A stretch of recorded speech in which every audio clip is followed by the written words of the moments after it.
یو ځوان په ژوند کې کومې مشکلاتو دې ته اړ کړ چې په میلیوناو انسانان ووژني او دوهمه نړیواله جګړه رامنځته کړي. راځئ پیل له یوې جالبې کیسې څخه وکړو. هټلر په خپل کتاب زما جګړه کې د ژوند یوه جالبه کیسه راخیستې ده چې ویلي دي چې ما په اتریش کې له خپلې کورنۍ سره په یوه کوټه کې ژوند کوو. زه د کورنۍ مشر وم. مور مې د سینې سرطان درلوده. یو سهار چې ساړه هم و، مور مې په داسې حال کې چې ډېره کمزورې وه او سترګې له اوښکې ډنډ وې په غوږ کې وویل ته باید د خپل کوچني ورور او خور ساتنه وکړې. په دې وخت کې زما عمر له 9 کالو کم و. سر مې د مور په سینه کېښود او په چیغو مې وژړل. منډه مې کړه چې مور ته مې درمل راوړه. موږ ته نږدې درملتون د یهودانو و. په بیړه مې وویل درمل راکړه. مور مې مري. هغو په داسې حال کې چې خندل یې وویل پلار دې راولېږه چې ډاکټر کور ته بوځي. ما که هر څومره هڅه وکړه خو قانع مې نه کړل چې پلار مې مړ دی او ما ته د دې درمل راکړه. هغوی بیا هم پرلهپسې خندل. نو له درملتون نه مې غلا وکړه. که څه هم یهودي راپسې منډه کړل خو ما چې کور ته درمل ورسول مور مې مړه وه. په دې وخت کې هغوی راورسېدل. په وهلو یې له کوټې وویستم او بیا یې بندي کړم. خو کله چې رهبر شوم لومړی مې همغه درملتون ویجاړ کړ او بیا مې هغوی یهودي او دوستان یې ووژل. نوموړي د همدې پیښې له کبله یهودان ډېر بد منل او په وژلو کې یې 6 میلیونه یهودان له منځه یوړل. د هلکوالي ملګري یوه ورځ ورته وویل راځه چې دا بریتونه دې در وخریم. هغه ورته وویل زه پوهېږم چې زما بریتونه د نن وخت د موټ سره برابر نه دي خو داسې وخت به راشي چې کله به خلک به زما غوندې بریک پرېږدي. رښتیا هم په 20مه پېړۍ کې داسې یو څوک پیدا شو چې د نظر د خاوندانو په وینا نړۍ لا تر اوسه پورې داسې بل لیډر نه دی لیدلی. اډولف هيټلر د اسټرالیا د هېواد د جرمني د پولې سره نږدې د براونو په ښار کې په 1809 کال په یو بېوزله کورنۍ کې وزېږېد. پلار یې د ګمرک د ادارې یو عادي کارکوونکی و. د 8 کالو و چې پلار یې مړ شو. هغه غوښتل چې زوی یې د هغه په پله لاړ شي خو د هېټلر دا خوښه وه چې یو ستر انځورګر او هنرمند شي. په 8م ټولګي کې د ریاضي په مضمون کې ناکام شو او د 18 کلونو و چې مور یې هم د سینې سرطان نه مړه شوه. وایي چې له کور سره نږدې یو غونډۍ وه. د شپې به له ملګرو سره د غونډۍ سر ته وخوت. شاعري به یې کوله. په قافیه او ردیف هم نه پوهېدو خو خیالات یې ډېر لوړ و. د 24 کلونو چې جرمني ته لاړ. د شپې لپاره ځای نه درلود او په کوڅو کې به ویده کېده. په لومړی سر کې یې مزدوري کوله او بیا یې د خپل رسم شوي انځورونه پلورل.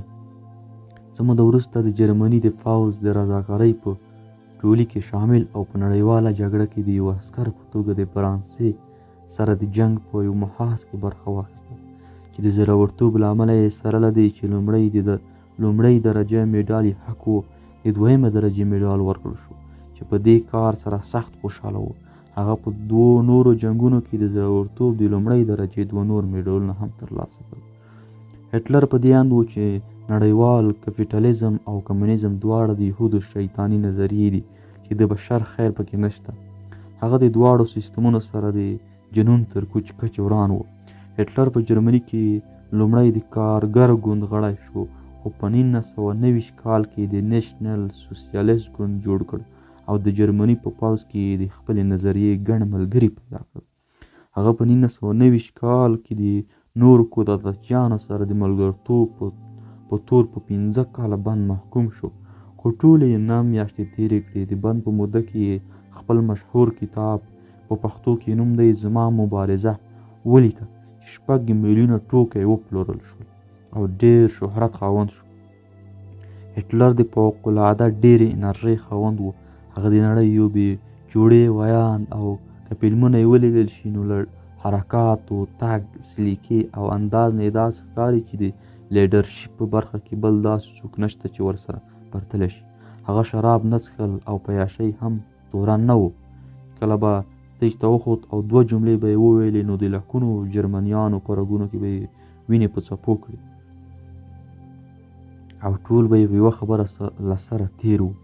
د همدغو صفتونو له امله یې د جرمنیانو په زړونو کې ځای پیدا کړ او په 1933 کال کې یې ټاکنې وګټلې او د جرمني چانسلر یعنې صدراعظم شو. هټلر یوه پاسپرینه حکومت او خورا پیاوړی پوځ جوړ کړ چې د سختې روزنې سره اصولو ته یې لوړه نیولې وه. تر ټیټه پورې ټول ژمن وو. د هغه د پوځ شمېر څه کم 2 میلیونو ته رسېده او له سپینو، روسانو، هندوانو او نورو یې هم پوځ جوړ کړ. هوایي ځواک یې هغه وخت یو بې جوړې پوځ و. له دې سره هټلر د پوځ جنګ تاکتیک داسې و چې په لږ وخت کې باید ډېره سیمه ونیسي. هغه خورا پیاوړی مسلکي انجینران هم لرل چې هر یو یې د تاکتیک، ستراتیژي، دفاع او نورو پوځي چارو متخصص و.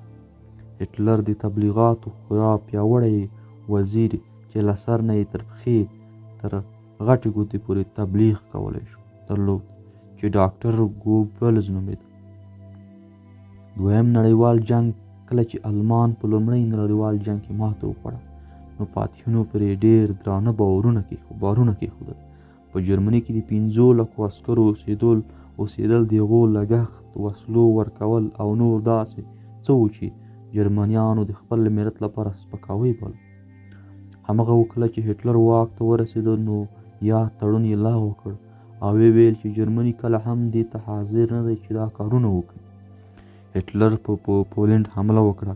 پولینډ یې ونیو او اروپایي ځینې هېوادونه یې په یوه ورځ کې ونیول. پاریس، لنډه دا چې نیمایي اروپا یې ونیوله. څرنګه چې جرمني قوتونه د نړۍ په پراخه برخه کې د فرانسې، انګلستان او نورو سره جنګېدل نو جرمني خو د خوراکي او نورو جنګي موادو له کمی سره مخ شو. هټلر څه د خپل نظریاتي اختلاف او څه هم د پورته خبرې پر بنسټ په 1940 کال کې په روسیه او بالکان پر هېوادونو حمله وکړه او داسې یې ګڼله که چیرې زه دا کار ونه کړم نو روسیه به ورته عمل وکوي. په روسیه کې جرمني پوځونه ډېر مخکې لاړل تر دې چې مسکو ته نږدې شول. د سخت ژمي او خوراکي موادو د کمۍ له امله جرمني پوځ ډېر تلفات ورکړل تر دې چې په دې کې کار سره هټلر 80 سلنه پوځي ځواک له منځه لاړ او په پای کې روسانو په متقابلې لویې حملې وکړې. د هټلر بله لویه تېروتنه دا وه چې کله امریکې ته هم له دې امله د جنګ اعلان وکړ چې د انګلستان پلوي یې کوله. امریکا چې د پوځي تجهیزاتو او مالي امکاناتو له پلوه خورا بډایه وه د المان د پوځونو ملا ماته کړه او په لویدیځ محاذ کې د جرمني ډېر عسکر ورته تسلیم شول. په 1945 کال کې چې د روسانو بې شمېره ټانکونه د برلین ښار ته نږدې شول. د برلین ښار هغه ښار و کوم ځای کې چې هټلر ژوند کول. امریکا او انګلستان له نورو لوریو د برلین نیولو ته را روان وو. برلین له نیولو یوه ورځ مخکې هټلر د برلین د جنرالان راوغوښتل.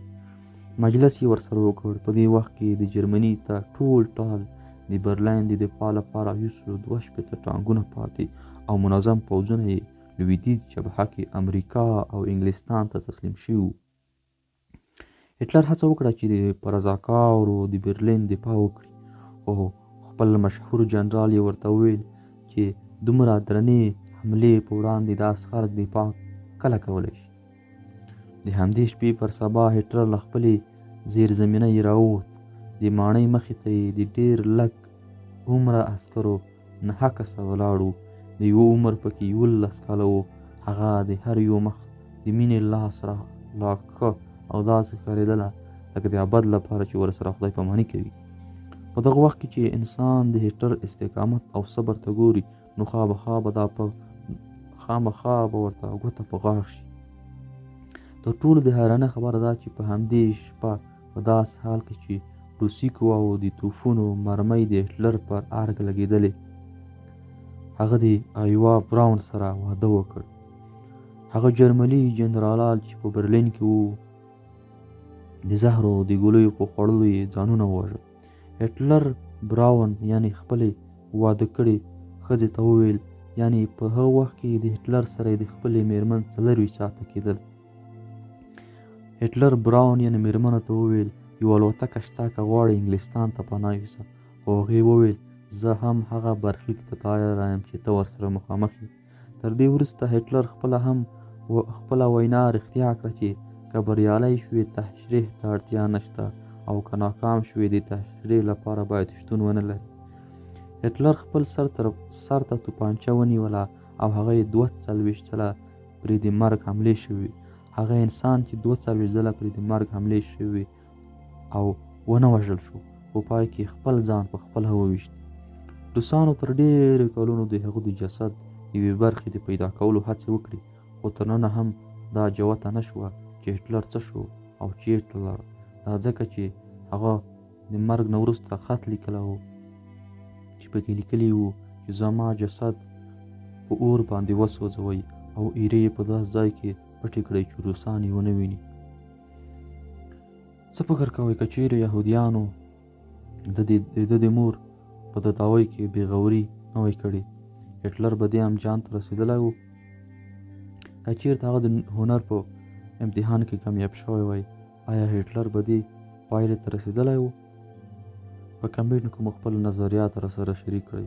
که تاسو غواړئ چې دغه رقم تاریخي ویډیو وي او ځانونه خبر کړئ، نو زما چینل در سره سبسکرایب کړئ.